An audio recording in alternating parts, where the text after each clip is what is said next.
नमस्कार दोस्तों, स्वागत है आपका हमारे YouTube चैनल में।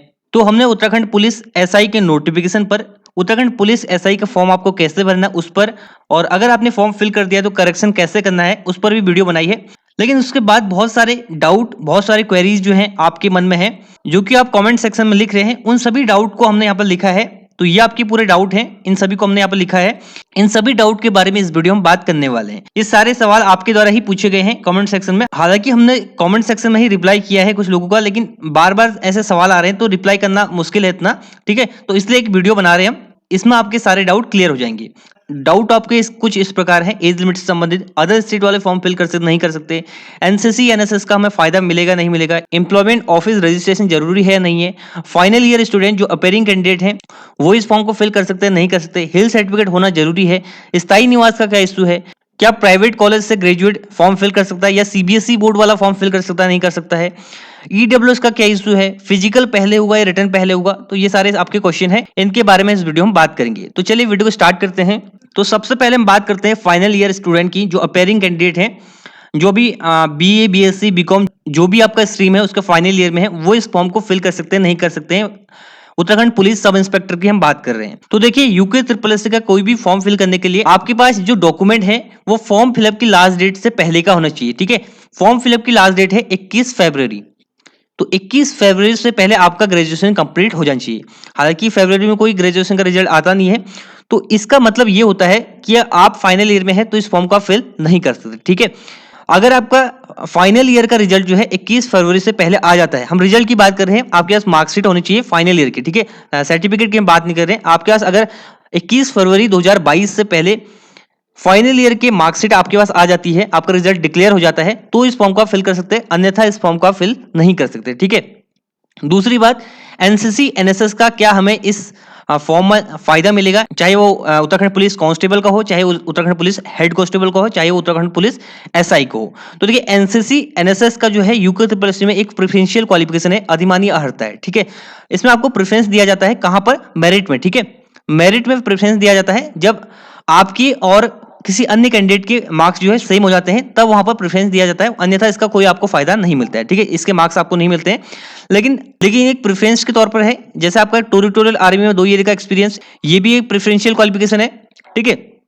और आपका एज में भी आपको अधिमानी अर्हता दी जाती है। अगर समान अंक हो जाते हैं तो जिसकी एज ज्यादा होती है उसको प्रेफरेंस दिया जाता है, ठीक है। तो ये आपका एक प्रेफरेंशियल क्वालिफिकेशन है, इसका आपको कोई फायदा नहीं मिलेगा, लेकिन जब मेरिट बनती है समान अंक होने पर इसका फायदा आपको मिलेगा, ठीक है। तो ये एनसीसी एनएसएस का है। जैसे आर्मी में होता है रिटर्न माफ होता है और बी सर्टिफिकेट वालों को कुछ मार्क्स मिलते हैं, तो वैसा इसमें नहीं है, ठीक है। ये सिर्फ एक प्रेफरेंशियल क्वालिफिकेशन है। नेक्स्ट है हिल सर्टिफिकेट। हिल सर्टिफिकेट से संबंधित डाउट ये है, क्या हिल सर्टिफिकेट बनाना जरूरी है, या जो हमारे पास स्थायी निवास है उसी को हम हिल सर्टिफिकेट के रूप में यूज कर सकते हैं। तो देखिए, हिल सर्टिफिकेट का फायदा यह है कि आपको 5 सेंटीमीटर का इसमें रिलैक्सेशन मिलेगा, फिजिकल मेजरमेंट में, हाइट में और आपका चेस्ट में, ठीक है। 5 सेंटीमीटर का आपको रिलैक्सेशन है जो पर्वतीय क्षेत्र से है जिनके पास हिल सर्टिफिकेट है, और जो फिजिकल मेजरमेंट के क्राइटेरिया को पूरा करता है, मतलब कि जितना क्राइटेरिया मांगा गया है वो उसको पूरा करता है, तो उसको जरूरत नहीं हिल सर्टिफिकेट बनाने की, चाहे वो पर्वतीय क्षेत्र से हो चाहे वो मैदानी क्षेत्र से हो, ठीक है। ये उसके लिए है जिसको चाहिए छूट, जिसको छूट चाहिए उसके लिए है। अब सवाल यह है कि हम पर्वतीय क्षेत्र से हैं, हमारे पास स्थायी निवास है, तो क्या हम स्थायी निवास को हिल सर्टिफिकेट के रूप में लगा सकते हैं, वहां पर यस कर सकते हैं। तो देखिए, आपका हिल सर्टिफिकेट अलग होता है और स्थायी निवास अलग होता है, दोनों ये अलग अलग प्रमाण पत्र है। हिल सर्टिफिकेट होता है पर्वतीय निवास प्रमाण पत्र, और जो डोमिसाइल होता है वो होता है स्थायी निवास प्रमाण पत्र, ठीक है। दोनों अलग अलग सर्टिफिकेट हैं। तो अगर आपको फिजिकल मेजरमेंट में छूट चाहिए, आपकी हाइट कम है, चेस्ट कम है, तो आपको हिल सर्टिफिकेट बनाना जरूरी है। फॉर्म की लास्ट डेट से पहले का आपका हिल सर्टिफिकेट होना चाहिए, 21 फरवरी 2022 से पहले का आपका हिल सर्टिफिकेट होना चाहिए, तो ही आप फॉर्म फिल करते टाइम स्टेप 7 में यस करें, ठीक है। स्टेप 7 में आता है ऑप्शन यस करने का। अगर आपका हिल सर्टिफिकेट बन गया है तो ही आप यस करें, ऐसा नहीं कि आप हिल सर्टिफिकेट जो है अभी यहाँ पर यस कर दो बाद में बना लो, ये नहीं चलेगा, ठीक है। और जो स्थायी निवास प्रमाण पत्र होता है, हिल सर्टिफिकेट होता है, इनकी कोई वैलिडिटी नहीं होती, मतलब कि आपने 2015 में बनाया, 2014 में बनाया, ऐसा नहीं कि एक्सपायर हो गया है, ठीक है। वो कुल मिलाकर आपके पास हिल सर्टिफिकेट होना चाहिए, तो ही आपको रिलैक्सेशन में फायदा मिलेगा, तो ही आप फॉर्म फिल करते टाइम वहां पर यस करें, ठीक है। तो ये हिल सर्टिफिकेट आपका इशू है, और हिल सर्टिफिकेट किस किस को बनाना है, किस किस को नहीं बनाना है, यहाँ पर डिटेल दी गई है। जो पिथौरागढ़ वाले हैं, अल्मोड़ा वाले हैं, चमोली वाले हैं, टिहरी गढ़वाल वाले हैं, उत्तरकाशी वाले हैं, बागेश्वर वाले हैं, रुद्रप्रयाग वाले हैं, चंपावत वाले हैं, ये जो है हिल सर्टिफिकेट बना सकते हैं। बाकी कुछ एरिया देहरादून, नैनीताल और पौड़ी गढ़वाल का भी हिल में आता है, तो ये भी बना सकते हैं, यहाँ पर डिटेल दी गई है, ठीक है। आगे बढ़ते हैं। नेक्स्ट सबसे बड़ा डाउट, अन्य राज्य वाले इस फॉर्म को फिल कर सकते हैं नहीं कर सकते? ये बहुत ज्यादा कमेंट आ रहे हैं जो अदर स्टेट से हैं, चाहे वो यूपी से हो, बिहार से हो, हरियाणा से हो, ठीक है, तो वो इस फॉर्म को फिल कर सकते हैं नहीं कर सकते, ये डाउट है। तो देखिए मैंने आपको ये बहुत बार बता दिया है कौन कौन इस फॉर्म को फिल कर सकता है। यूके ट्रिपल एस सी का समूह गौ का अगर फॉर्म फिल अप करते हैं तो उसके लिए 3 कंडीशन मैंने आपको बताई है। पहली कंडीशन है आपका 10th और 12th ये जो है उत्तराखंड से होना चाहिए। दूसरी कंडीशन ये है आपके पास डोमिसाइल होना चाहिए उत्तराखंड का। तीसरी कंडीशन ये है आपके माता पिता जो है उत्तराखंड में गवर्नमेंट सेक्टर में जॉब करने वाले होनी चाहिए, उनकी जॉब नॉन ट्रांसफरेबल होनी चाहिए उत्तराखंड से, ठीक है।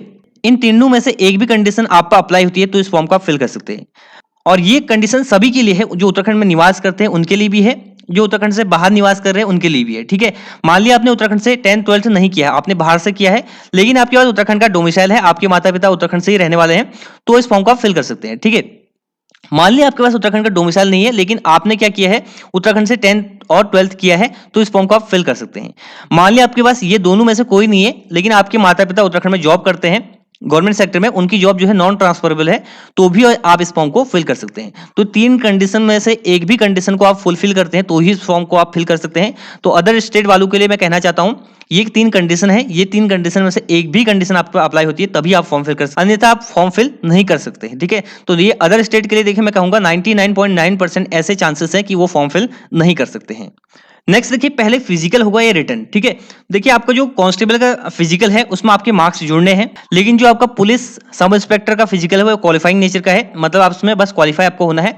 तो आयोग ने तो कहा है पहले कि आपका फिजिकल होगा कांस्टेबल का भी और दरोगा का भी, ठीक है। लेकिन दरोगा का अभी हम कंफर्म नहीं कह सकते क्योंकि ये क्वालिफाइंग नेचर का है, लेकिन आयोग ने बताया है कि पहले इसका फिजिकल होगा। कांस्टेबल का तो श्योर है आपका पहले फिजिकल होगा, बंदी रक्षक का भी आपका पहले फिजिकल होगा, लेकिन मैं आपको ये कहूंगा कि एसआई का मैं श्योर नहीं कह सकता कि पहले फिजिकल होगा, लेकिन ज्यादातर चांसेस यही है कि इसका पहले फिजिकल होगा।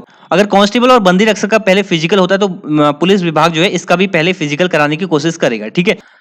नेक्स्ट हम बात करते हैं प्राइवेट कॉलेज, ठीक है। अब किसी स्टूडेंट ने जो है ग्रेजुएशन प्राइवेट कॉलेज से कर रखा है तो वो क्या इस फॉर्म को फिल कर सकता है नहीं कर सकता है। और पुलिस कांस्टेबल में भी ये सवाल आ रहे थे कि हमने सीबीएसई बोर्ड से 12th किया है तो क्या इस फॉर्म को हम फिल कर सकते हैं नहीं कर सकते। तो पुलिस कांस्टेबल की अगर हम बात करें तो आपने सीबीएसई बोर्ड से 12th किया है, 10th और 12th किया है तो आप फॉर्म फिल कर सकते हो, ठीक है। वैसे आपका प्राइवेट से अगर आपने कॉलेज किया है, मतलब कि आपने ग्रेजुएशन प्राइवेट से किया है, पहले से होता था जैसे आपका कुमाऊं यूनिवर्सिटी प्राइवेट से करते थे, ओपन से करते थे, तो वो लोग भी फॉर्म फिल कर सकते हैं, ऐसा कोई इशू इसमें नहीं है, ठीक है। प्राइवेट वाले भी फॉर्म फिल कर सकते हैं और सीबीएसई वाले भी कांस्टेबल का अगर आप फॉर्म फिल करना चाहते हो तो आप फॉर्म फिल कर सकते हैं।